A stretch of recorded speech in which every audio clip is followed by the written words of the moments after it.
शेख रशीद साहब अपने खदशे का इजहार कर रहे हैं। शेख रशीद साहब ने क्या कहा है? इस दफा मौलाना फजलुर रहमान के साथ हथौड़ होगा। पहले हाथ हुआ है तो इस दफा हथौड़ होगा। घबराए नहीं, इनको कुछ नहीं मिलता।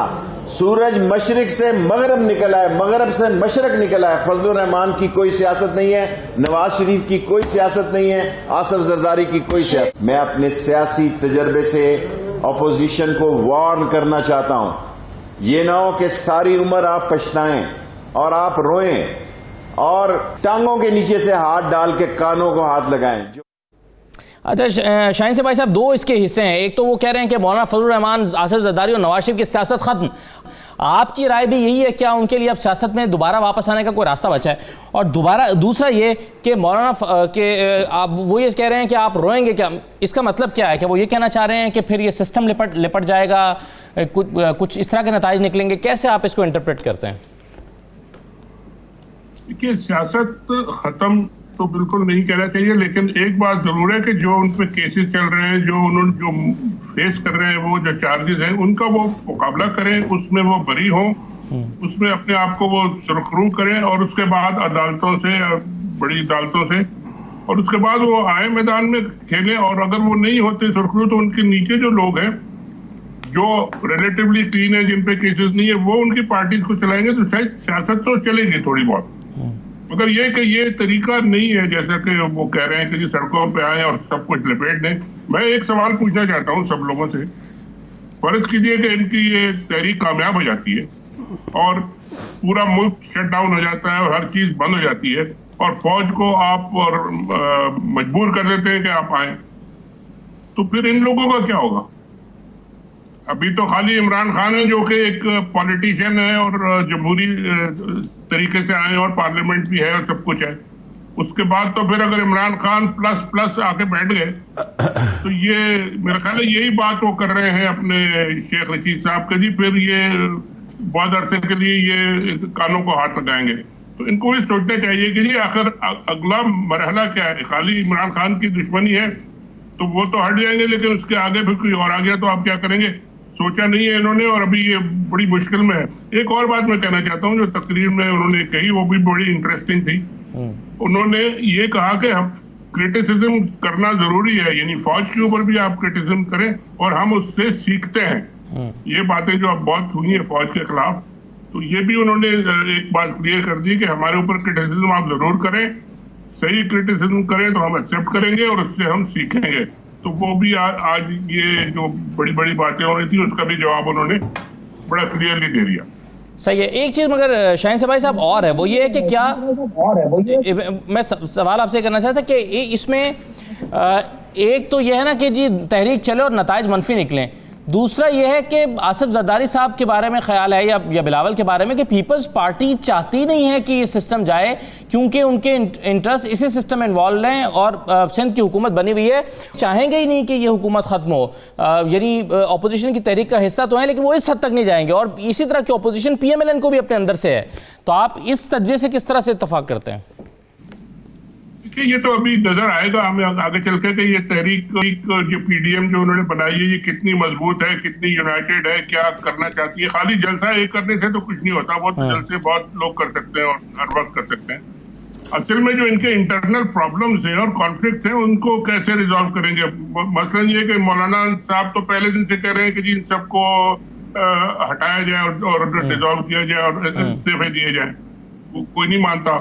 जरदारी साहब जैसा भी आप भी कह रहे हो और मैं भी समझता हूँ कि वो कभी भी अपनी गवर्नमेंट नहीं छोड़ेंगे। वो क्यों छोड़े? 3 साल उनको बाकी है और एक उनको सेफ हेवन मिला हुआ है, एक छुपने की आराम से बड़ी प्रोटेक्शन में बैठे हैं। वो क्यों अपने आप को वो एक्सपोज करें?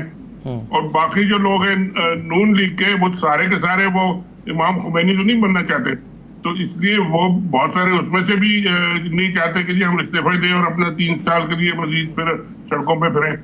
तो ये इंटरनल कॉन्फ्लिक्ट जब तक ये ठीक नहीं करेंगे, ये इनका आगे कोई नहीं। बातें आप जितनी मर्जी कर लें और बातें करने में किसी को एतराज भी नहीं।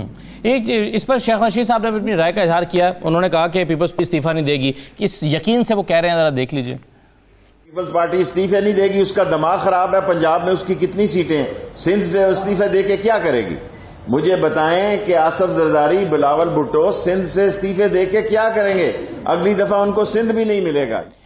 और ये साहब अब ये बताइए कि पीपल्स पार्टी को अंदर से तो ये पता ना कि हमारे साथ उस धांधली नहीं हुई, और जो सीटें हम लेकर बैठे हैं, जितनी तादाद में लेकर बैठे हैं और जिस सूबे में हुकूमत बना के बैठे हैं, यही होना था अपना। जाहिर है उनके अपना भी कोई एनालिसिस विंग होगा ना, उन्हें पता है उनके साथ पंजाब में धांधली नहीं हुई, 6 सीटें आनी थी, 6 ही आई हैं, और सिंध में उनकी इतनी सीटें आनी थी। तो क्या वो इस सिस्टम को खत्म करके दोबारा कोई रिस्क लेना चाहेंगे? देखिए, पहली बात तो यह है कि पीपल्स पार्टी को मुकम्मल तौर पे अंदाजा है कि अभी भी जो कुछ सिंध उसको मिला है उसके पीछे भी बहुत हद तक इस चीज का हाथ था कि एक वक्त में किसी तौर पर एस्टैब्लिशमेंट जो है वो 2 पार्टियों से मुकाबला नहीं करना चाहती थी, वरना पीपल्स पार्टी की जगह किसी और के आ जाना था। ये बात एक स्पेड कहना चाहिए, सिंपल सी बात। पीपल्स पार्टी का पूरा अंदाजा है कि उसकी वर्थ कितनी है सिंध के अंदर। अगर इमरान खान 126 धरने देने के बावजूद केपीके की गवर्नमेंट नहीं छोड़ा थी उन्होंने, हालांकि अगर वो छोड़ देते तो एक इलेक्टोरल कॉलेज जो है वो खत्म हो जाता, वो ये रिस्क नहीं ले सके थे। तो पीपल पार्टी का तो जिंदगी में मरना जीना, उनको तो वो तो जिस किस्म के उनके एनल्स हैं वो तो एसएचओ जो है उनके लिए काफी होता है। देखिए बात सुने, मसला सारा ये है कि हम आज जहां तबसरा करते हैं ना, अब हमारा जो मिजाज अपना देख लें पूरे पाकिस्तान का 70 साल का और इर्द गिर्द का भी, कि कहां पर ऐसी अपना तहरीकें चली हैं जिन्होंने हुकूमतें गिराई हैं। तो एक बात बड़ी वाज़ेह है कि क्लीन और साफ लीडरशिप जो है उसने हुकूमत गिराई है। जो लीडर करप्ट थी, जो जिस पे इल्जामात थे, जो वाज़ेह नहीं थी, उसने कत्तन हीरो का किरदार अदा नहीं किया। आज भी आप देखें कि जमील शर्कपुरी के खिलाफ उसके हल्के के किसी बंदे ने कुछ नहीं कहा, वो जो असेंबली के अंदर बैठा हुआ मफाद परस्त तबका था उन्होंने किया। ऐसा कभी हुआ था? कभी आज तक नहीं हुआ था। इसका मतलब यह है कि ये बिल्कुल चंद लोगों के अंदर की मफाद की जंग है, और इसके अंदर जो कुछ अभी पता चल जाए, जैसे शहनशाह भाई साहब कहते हैं, जलसा करना बहुत आसान है, जलसे में कुछ पता नहीं चलता। मूवमेंट वो होती है कि जब गली गली, मोहल्ले मोहल्ले, इलाके इलाके हर जगह हो जाए, और अगर मूवमेंट वाकई चल पड़े तो मैं आपको सच्ची बात बताऊं कि it's next to impossible to control. अभी क्यों नहीं लोग निकले? आपके पास 3-3 लाख अभी हम देख रहे हैं जो छोटे छोटे जलसे या रैलियां हुई हैं उसमें लोग क्यों नहीं निकल रहे ऑपोजिशन के साथ? शायद वो इतना हुकूमत के से की पॉलिसी से, महंगाई से खुश भी नहीं है, फिर भी वो इनके साथ नहीं निकल रहा है। लोग एक क्लीन आदमी के साथ निकलते हैं। जो आदमी आपके पास आता है, और आप लोग नहीं जानते कि हमसे नौकरियों के कितने पैसे लेते रहे, लोग नहीं जानते हम काम कराने जाते हैं तो कितनी रिश्वतें लेते हैं, लोग नहीं पता है कि ये लोग जो है कैसे हमारे ऊपर 2 नंबर किस्म के एसएचओ मुसल्लत करते रहे हैं, लोग को नहीं पता कि उन्होंने कैसे हमारे साथ सलूक किया है, कि बंदे हमारे मरवाए हैं, हमारे लोगों को ऊपर बिठाया। वो जो अभी पढ़ लें ये किताब, अल्लाह बख्शे फौत हो गए मीर जीवन खान साहब, उनकी किताब पढ़े जीवन धारा जो है, उनके साथ थे।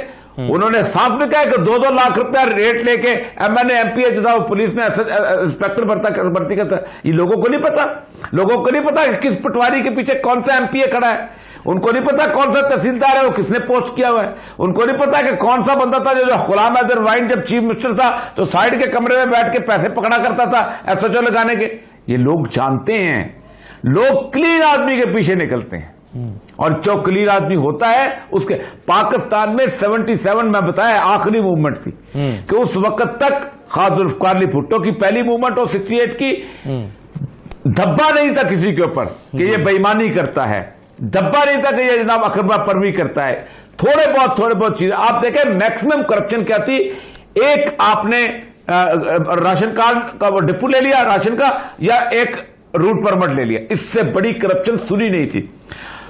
मैंने पार्लिमानी सेक्रेटरी लगा के मोहम्मद साहब चट्टा साहब बताया करते थे, हम देते थे गरीब हमारे एमएनए एमपीएस को, ताकि उनकी जिंदगी का खर्चा चले। जिस घर से कौसर न्याजी निकला था उसी घर में वापस आया था, जिस घर से गुलाम मुस्तफा खान निकला था उसी घर में वापस आया था। अब तो लोगों को पता है कि जरदारी हमारे सामने उठा है, लोगों को पता है कि फ्लेमिंग रोड के छोटी सी दुकान से मियां शरीफ का कारोबार चमका है, और उसके बाद महल्लात बने हैं। लोगों को पता है कि अपना ये जो लिबास है, ये खूबसूरत सजदत है, ये जो सवारी चलती है खुशबू वाली, ये खुशबू के ऊपर कितना खर्च होता है। ऐसे नहीं मूवमेंट चला करते हैं, क्लीन लोगों के साथ मूवमेंट दरवेश चलाया करते हैं।